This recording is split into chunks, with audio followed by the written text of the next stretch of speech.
नमस्ते friends, gardening with वंदना में आपका स्वागत है। आज ये स्पेशल एपिसोड है दिवाली के इस शुभ अवसर पे। कल धनतेरस है, तो मैंने सोचा कि आपको कुछ ऐसे रोचक तथ्यों के साथ कुछ प्लांट्स के बारे में बताऊंगी जिन्हें आप अपने घर में लगा करके पॉजिटिविटी और सकारात्मकता को ला सकते हैं। कल जैसा कि धनतेरस है, तो आप सब अपने यहाँ बर्तन, कपड़े, जेवर ये सब कुछ ना कुछ लोग ख़रीदते हैं, ऐसा शुभ माना जाता है।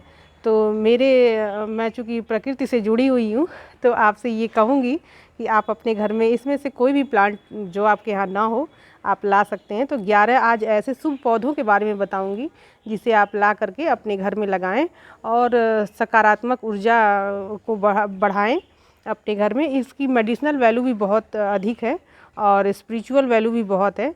आध्यात्मिक रूप से देखा जाए तो इनका बहुत महत्व है और हम सब रोज़मर्रा के जीवन में इनके महत्व को समझते हैं। तो आइए जानते हैं पहले पौधे के बारे में। ये देखिए फ्रेंड्स, ये तुलसी जी हैं। तुलसी दल का महत्व कौन नहीं समझता है। तुलसी जी तो हरि प्रिया हैं, विष्णु प्रिया भी हैं और इनका आध्यात्मिक जीवन में बहुत महत्व है। औषधीय गुणों से भरा हुआ ये पौधा होता है, तो लगभग हर हिंदू के घर में ये पौधा पाया जाता है। इनकी पूजा की जाती है और ऐसा माना जाता है कि भगवान के भोग में तुलसी दल के बिना भगवान भोग को स्वीकार नहीं करते हैं और तुलसी दल डाल करके ही भगवान को भोग लगाया जाता है। भगवान श्री कृष्ण, भगवान श्री राम के भोग में तुलसी दल का उपयोग होता है। तो आप इसी से इसका महत्व समझ सकते हैं। औषधीय गुणों से भरा इस लहजे में कह सकते हैं कि सर्दी जुकाम होने पे हम इसमें चाय में इसका इस्तेमाल करते हैं और भी तमाम प्रकार से इसका इस्तेमाल करते हैं। सर्दी जुकाम में छोटे बच्चों को तुलसी के पत्तों का रस भी पिलाया जाता है खांसी होने पे। तो इसकी बहुत ही मेडिसिनल वैल्यू भी है और आध्यात्मिक रूप से इनका महत्व तो बहुत ही ज़्यादा है। और ऐसा माना जाता है कि तुलसी जी की सेवा 2 प्रकार से की जाती है। एक इनको जल दे करके और दूसरा इनके जो टिप है ये यहाँ जहाँ फ्लावर लगते हैं, देखिए ये जो फ्लावर लगते हैं इसको हटा करके और इनकी सेवा की जाती है और इनकी कटिंग की जाती रहे। ऐसे ये ऊपर से ये टिप हटा दिया जाता है तो ये बहुत अच्छे से सर्वाइव करती हैं और जाड़े का मौसम हो तो भी ख़राब नहीं होती। मेरे यहाँ तो जाड़े में भी ख़राब नहीं होती हैं तुलसी जी। बहुत सारे लोगों की शिकायत रहती है कि जाड़े के मौसम में तुलसी जी ख़राब हो जाती हैं, पर ऐसा नहीं है। ये टिप आप हटाते रहिए और थोड़ा फॉग से बचाइए, जो कोहरा पड़ता है उससे इसको बचा के रखिए, तो ये बहुत अच्छे से चल जाती हैं। तो आप भी अपने यहाँ तुलसी वैसे तो होंगी ही, लेकिन अगर नहीं है तो आप ज़रूर लगाइए। दूसरे शुभ पौधे की बात की जाए तो ये मरुआ का पौधा, इसको अपने उत्तर भारत में और ये यूपी या बिहार में इसको दौना भी बोलते हैं। इसका बड़ा ही आध्यात्मिक महत्व है और दुर्गा जी को ये बहुत प्रिय पौधा है और इसमें से बहुत अच्छी सुगंध आती है। आप जैसा कि ये देख रहे हैं, इसमें यहाँ पे बीज लगते हैं, इन बीजों को हटा दिया जाता है। इन्हीं के जो बीज होते हैं उसी से चिया सीड बनता है। आपको जानकर ये बहुत आश्चर्य होगा। ये आप देख सकते हैं फ्रेंड्स, ये देखिए, ये इसके जो ये बीज हैं इसी से चिया सीड बनता है, जिसको कि आजकल लोग बहुत इस्तेमाल करते हैं। खास करके जो लोग जिम जाते हैं, प्रोटीन का इंटेक जिनको बढ़ाना रहता है, वो लोग चिया सीड लेते हैं। ये इसी से बनता है, मरुआ से ही यह चिया सीड बनता है और इसमें इतनी अच्छी सुगंध आती है कि ये आप जैसे मैंने ये हाथों से छू रखा है इनकी पत्तियों को, तो मेरे हाथों में इसकी स्मेल आ जाएगी और इसे आप 2-4 पत्ते बेडरूम में अपने अगर ले जाइए तो पूरे कमरे में वो इसकी महक अच्छी आती है। इसका दांत के दर्द में या मुंह से बदबू आने पर भी इसका उपयोग होता है। सुबह खाली पेट में जिनके मुंह से बदबू आती हो, वो सुबह सुबह अगर ये 2-4 पत्ते नियमित खाया करें तो उनके मुंह से ये दुर्गंध आने की समस्या ख़त्म हो जाती है। दांतों के लिए तो इसको रामबाण कहा जाता है।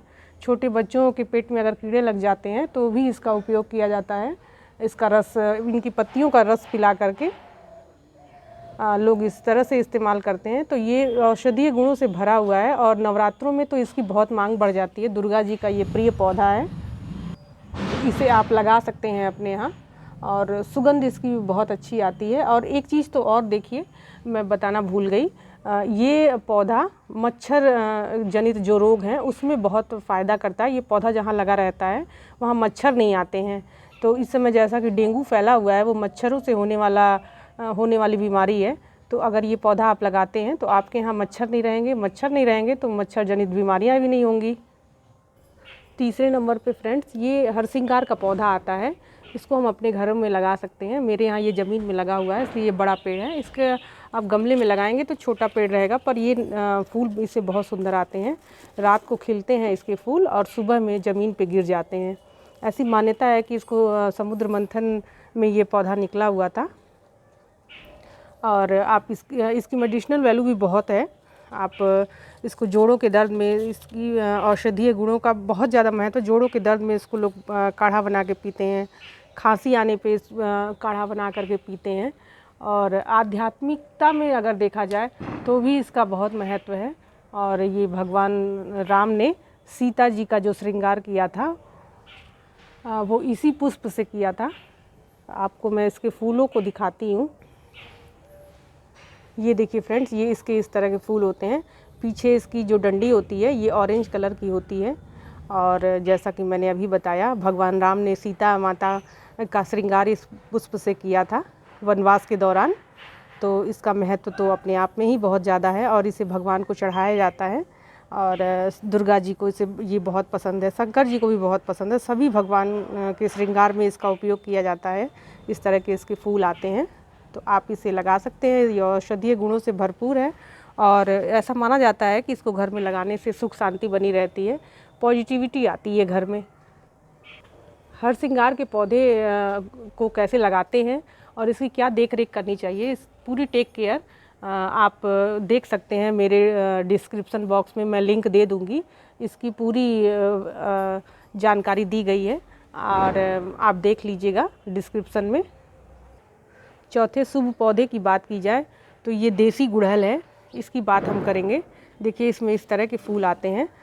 माँ दुर्गा को ये बहुत प्रिय है और शंकर जी को छोड़ करके और सभी को ये फूल चढ़ाए जाते हैं। नवरात्रों में इसकी डिमांड बहुत बढ़ जाती है। और ये आजकल तो हाइब्रिड वैरायटी के भी बहुत फूल आते हैं। मेरे यहाँ 7 से 8 वैरायटी के गुड़हल के फूल हैं और इसका इस्तेमाल हम सुबह सुबह पूजा में ले लेते हैं। ये देखिए ये कलियों से भरा हुआ है और ये दुर्गा जी को पसंद है, इसलिए इसको बहुत पहले से ही मैंने ऐसा देखा है कि लगभग हर घर में गुड़हल का फूल लगाया जाता है। और ये तमाम प्रकार से बालों में उपयोग किया जाता है। इसके फूलों का उपयोग बालों के लिए किया जाता है और इसकी पत्तियों का उपयोग अन्य तमाम प्रकार की बीमारियों को दूर करने के लिए होता है। तो इस शुभ पौधे को आप लगा सकते हैं अपने घर में। इस पौधे का केयर कैसे करते हैं, इसको कैसे लगाते हैं, इसका लिंक मैंने डिस्क्रिप्शन में दे दिया है। आप पूरी टेक केयर इसकी देख सकते हैं डिस्क्रिप्शन बॉक्स में। पांचवें शुभ पौधे की बात की जाए तो ये अपराजिता है। अपराजिता का प्लांट है ये, देखिए। और इसमें नीले और सफ़ेद रंग के फूल आते हैं। इसमें बहुत ही सुंदर फूल आते हैं। ये देखिए, ये मैं दिखाती हूँ। ये देखिए, ये इसके फूल हैं जो कि सूख गए हैं और ये बहुत ही अच्छा पौधा माना जाता है। आध्यात्मिक रूप से इसका बहुत महत्व है। और अपराजिता जैसा कि इसका नाम है, तो इस पौधे को पॉजिटिविटी से भरा हुआ ये पौधा है, ऐसी मान्यता है। आध्यात्मिकता में इसका जो महत्व है वो मैं आपको बताती हूँ। ये भगवान राम ने रावण पर विजय प्राप्त करने से पहले माता दुर्गा का आवाहन किया था, उनकी पूजा की थी। तो उस पूजा में जो पुष्प इस्तेमाल हुए थे वो यही अपराजिता के फूल हैं और इसीलिए शायद इनको अपराजिता कहा जाता है। इसी दुर्गा जी की पूजा करके ही भगवान राम ने रावण पर विजय प्राप्त की थी। तो मैं जैसा समझती हूँ कि शायद इसलिए ही इन फूलों का इस्तेमाल किया था, तो इस वजह से ही इसका नाम अपराजिता है। देखिए ये इसके छोटे छोटे बीज हैं। ये देखिए, ये इसके छोटे छोटे बीज हैं और इसी में बीज बनते हैं और इसको रोपित कर दिया जाए मिट्टी में तो फिर नए पौधे आ जाते हैं। इसकी पूरी वीडियो मैं एक अलग से वीडियो बना दूंगी, पूरी इसको लगाने का तरीका और इसका टेक केयर के बारे में। तो आप भी इस शुभ पौधे को तो अवश्य ही लगाइए अपने घर में। छठवां पौधा ये देखिए, ये जेड प्लांट है। इसका बड़ा महत्व है। फेंग शुई में भी इसका बहुत महत्व है। ऐसा माना जाता है कि जिसके घर में ये पौधा लगा रहता है रुपए पैसे की कोई कमी नहीं रहती है और इस वजह से इसका बहुत महत्व है। देखिए छोटी छोटी पत्तियां होती हैं और इनका प्रोपोगेशन भी बहुत आसान होता है। इनकी छोटी सी ये कटिंग ऐसे काट करके ज़मीन में मिट्टी में लगा दिया जाए तो ये अच्छी तरह से लग जाता है और इसकी कोई बहुत ज़्यादा ध्यान देने की ज़रूरत नहीं है, मिट्टी पोरस होनी चाहिए। तो आप इस पौधे को लगा सकते हैं। ऐसी मान्यता है कि हर तरह की बरकत इसको लगाने से आती है घर में। तो मैं समझती हूँ कि आप भी इस छोटे से पौधे को लगा सकते हैं और इसको बहुत ज़्यादा शेडी एरिया में भी नहीं रखना है, थोड़ा सा धूप 1-2 घंटे की आती रहे तो ये बढ़िया सर्वाइव करता है। 7वें पौधे के बारे में आपको बताऊं तो ये पान का पौधा है। पान का महत्व तो किसी भी नहीं पता है। इसके बारे में कहा जाता है कि ये गणेश जी को ये पौधा बहुत पसंद है और इसके पान पर मैं एक वीडियो बना चुकी हूँ, डिस्क्रिप्शन में आपको लिंक मिल जाएगा। आप इसकी टेक केयर कैसे करते हैं उसके बारे में जान लीजिएगा। इसका पान के पौधे का बहुत ही आध्यात्मिक महत्व है और कोई भी पूजा शुरू हो और वो भी बिना पान के तो ऐसा तो हो नहीं सकता है। सभी पूजा में पान की ज़रूरत लगती है, कोई भी छोटी पूजा हो या बड़ी पूजा हो उसमें हम पान ज़रूर रखते हैं। तो आप भी पान का पौधा लगा सकते हैं। मेडिसिनल वैल्यू की इसकी बात की जाए तो ये कैल्शियम से भरपूर पौधा होता है और जिन्हें कैल्शियम का स्रोत चाहिए, इन पत्तियों में बहुत भरपूर कैल्शियम होता है। वो इस पत्ते को खाते भी हैं। राजा महाराजा और आज से नहीं, ये पुरातन से चला आ रहा है। राजा महाराजा लोग भी इसका उपयोग करते थे। तो आप भी इस पौधे को अपने घर में लगा सकते हैं। 8वें पौधे के बारे में अगर कहा जाए तो ये मनी प्लांट है। जैसा कि इसके नाम से ही आपको पता है कि मनी प्लांट इसका नाम है, मनी ही इसका नाम है। तो इसका क्या गुणगान करना, और इसे बहुत आसानी से लगाया जा सकता है। ऐसा कहा जाता है कि ये प्लांट बहुत आसानी से उग जाता है और इसकी जो छोटी छोटी कटिंग है आप लगा करके कहीं से भी ले आएँ, आप लगा लें, ये आपके लिए बरकत ही देगा। तो ये बहुत सुंदर सा प्लांट है। ये कहा गया है कि ये नीचे लटकना नहीं चाहिए। तो जैसे मैंने ये स्टिक लगा करके इसको ऊपर चढ़ा दिया है, ये चढ़ते हुए क्रम में रहना चाहिए। तो आप देख सकते हैं मैंने इसको इसी तरह से लगाया हुआ है।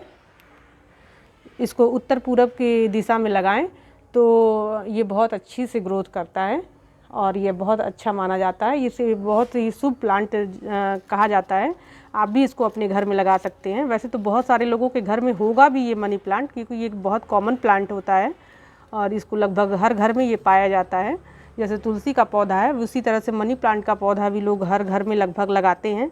तो देखिए ये मनी प्लांट की ये गोल्डन वैरायटी है, एक ग्रीन पत्ते की आती है और ये देखिए ये गोल्डन वैरायटी में है और इसके पत्ते बहुत ही ज़्यादा चमकदार और शाइनिंग वाले होते हैं, जैसा कि आप देख पा रहे हैं।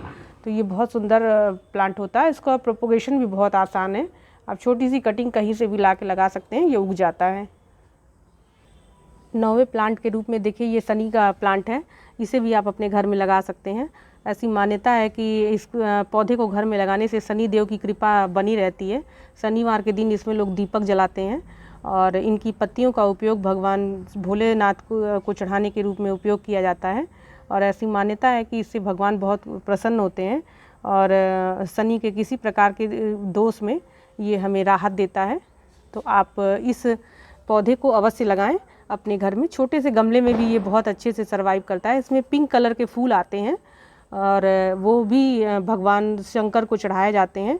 तो आप भी इस पौधे, मेरे यहाँ भी देखिए ये बहुत छोटा सा ही पौधा है, मैंने इसे ज़मीन में लगा रखा है। 1 आध साल में ये पौधा बहुत अच्छे से बड़ा हो जाएगा। तो आप इस पौधे को, शमी के पौधे को ज़रूर लगाइए। 10वां पौधा देखिए ये बेल का प्लांट है और इसमें देखिए ये बेल का प्लांट के बारे में कौन नहीं जानता। भगवान शिव को ये चढ़ता है इनकी पत्तियाँ, और एक पत्ती में 3 पत्तियाँ होती हैं। भगवान शंकर का ये प्रिय पौधा है और इसमें बड़े बड़े फल आते हैं। हालांकि ये गमले में हमारा प्लांट लगा हुआ है और जब ये बड़ा हो जाएगा तो मैं इसे कहीं रोपित कराऊंगी। और आप देख सकते हैं इसकी पूजा भी लोग करते हैं और ऐसी मान्यता है कि सुबह सुबह घर से निकलते समय बेल के दर्शन हो जाएं तो जिस काम से हम निकल रहे हैं वो काम बहुत अच्छे से होता है। तो इसलिए ही मैं बेल का प्लांट लगाई हूँ और इनकी पत्तियाँ का उपयोग भगवान भोलेनाथ को चढ़ाने में होगा। तो भगवान को ये बहुत प्रिय पौधा है और ऐसा माना जाता है कि ब्रह्मा विष्णु महेश का इसमें वास होता है। और बेल की बहुत सी मेडिसिनल वैल्यू भी है। बेल के जो फल आते हैं वो पेट के रोगों में बहुत काम करते हैं। तो आप इस प्लांट को ज़रूर लगाइए, अगर आपके पास जगह हो तो ज़रूर लगाइए, नहीं तो मेरी तरह आप ऐसे गमले में भी लगा सकते हैं। 11वें पौधे के रूप में ये देखिए ये फ्रेंड्स, ये मोगरे का पौधा है और ये भी बहुत इसकी मेडिसिनल वैल्यू भी है और सबसे ज़्यादा प्रयोग इसका सेंट बनाने में लगता है, इत्र बनाने में। भगवान जी को जो इत्र चढ़ाया जाता है वो मोगरे और गुलाब के पौधों से ही फूलों से ही बनता है। तो मोगरे के जो फूल आते हैं वो सफ़ेद रंग के आते हैं, ये मल्टी पेटल इसमें फूल आते हैं और ये भगवान श्री कृष्ण को बहुत प्रिय है। शाम का जो श्रृंगार भगवान का होता है वृंदावन में मैंने देखा है कि मोगरे के फूलों से ही होता है, तो ये भी बहुत शुभ पौधा माना जाता है। तो हम इसे अपने घर में लगाते हैं तो शुभता ही आएगी। ये जो पौधे आपको हमने अभी बताए हैं 11 शुभ पौधों के बारे में, उन पौधों को में कुछ पौधे भी लगाएंगे आपको तो भी अच्छा होगा। और मैं यही चाहती हूँ कि भाई पॉजिटिविटी बनी रहे और सब लोग अच्छे से रहें, खुशहाल रहें, समृद्ध रहें। तो मैं इन गुलाब के फूलों को दिखाते हुए अपना ये वीडियो बंद करने से पहले ये आपको बताना चाहूँगी कि जिन पौधों पे मैंने वीडियो बना ली है वो आपको डिस्क्रिप्शन में मिल जाएगा। और जिन प्लांट्स के बारे में मैं अभी नहीं बना पाई हूँ उसका मैं बनाऊँगी वीडियो, तो आपको ज़रूर दिखाऊँगी। तो आप इस दिवाली ये पौधे ज़रूर लाएँ धनतेरस पे अपने यहाँ सुख। अगर मेरा ये वीडियो आपको अच्छा लगा हो तो आप इसे लाइक करिएगा, शेयर करिएगा और मेरे चैनल को सब्सक्राइब करिएगा। Okay friends, bye.